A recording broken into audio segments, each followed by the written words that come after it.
John and Sasha from Women's Fight News, and I'm with Rack from Box Story, and we're here to talk about everything that's been happening in women's boxing and everything that's coming up. We've gone to another boxer that's kind of set her own path and she seems to be doing really well. A dark horse, I would say, in this female boxing game at this point of time, Nicola Hopewell. Of course, she fights under the BIBA. She's definitely drawn some attention. She's definitely shown how capable she is.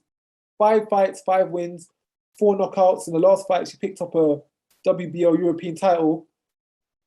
She's showing that she can fight. She's showing that she's got the potential and the tools to go along the way. She's been sparring with Bridges.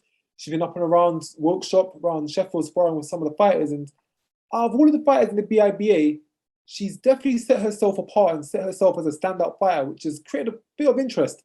And I'd like to see how far down the line she can go and what exactly the ceiling is that she will hit.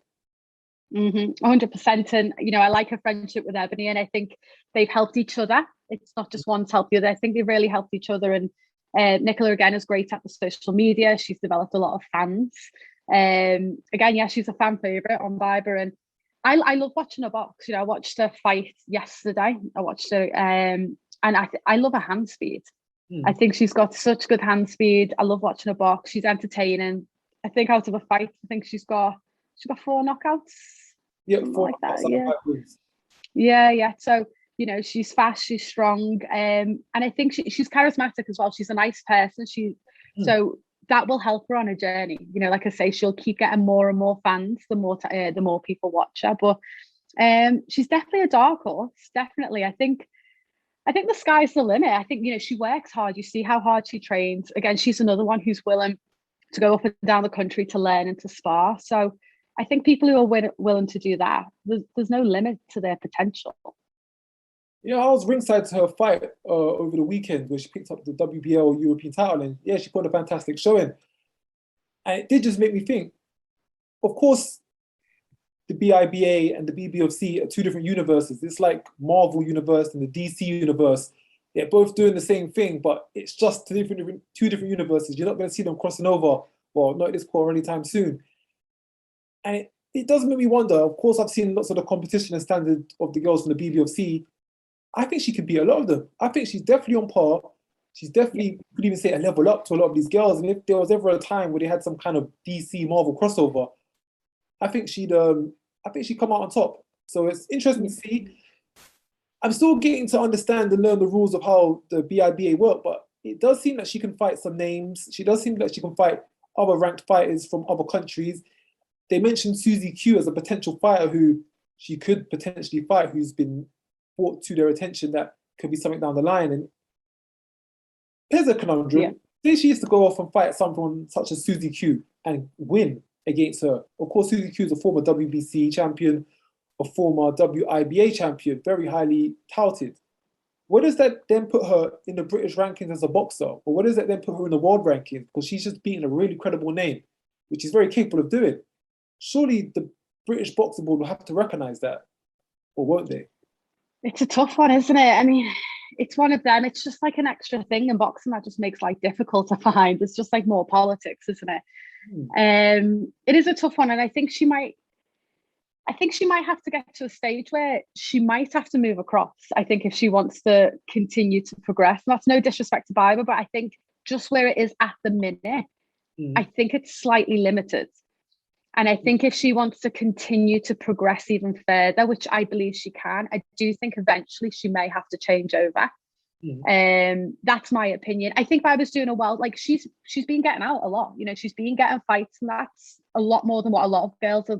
You know, a lot of girls are struggling at the minute to get out and get opponents. So what she's doing now is great, and she's getting a good platform thanks to social media and other things. And Susie Q would be a great fight, and you know that'd be so entertaining. But I do think if she wants to continue to become more recognised, especially when we're talking about rankings, and I think she's going to have to move over realistically.